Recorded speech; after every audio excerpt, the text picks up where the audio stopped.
એ યાર આ ચાર્જિંગ થઈ જાય તો સારું યાર કંટાળો ઓય. આવે. હા સાંભળો છો? શું થયું બોલ. જો આ વખતે નવરાત્રી ચાલુ થાય ને હા એટલે સૌથી પહેલા આપણે અહીંથી જઈ હા અને આરતીમાં સવારમાં આપણે સાંજના આરતી કરે ને હા આરતી દર્શન કરીને પછી ઘરે આવીને આરામ કરી લેવાનો.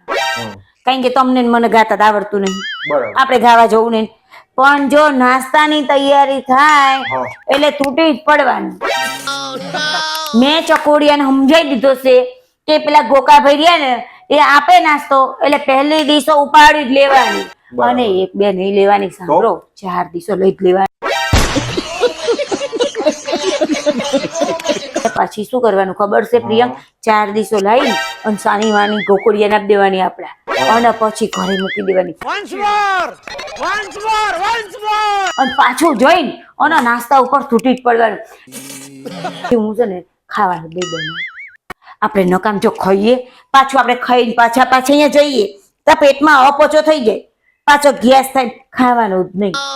આપણે ભૂખ્યું રહેવાનું તો આપણે 2 દિવસો વધારે નાસ્તો ખવાય. આપણે ભૂખ્યું રહેવાનું તો આપણે 2 દિવસો વધારે નાસ્તો ખવાય. પણ એવું ચાલે. અલે હા એવું જ હોય. તમે આમે આવો 9 વાગે, હા 9 વાગે આવીને પાછા તમે સંડાસમાં જાઓ, ટીવી જુઓ, મોબાઈલ જુઓ, તો કેટલા 10 વાગી જાય.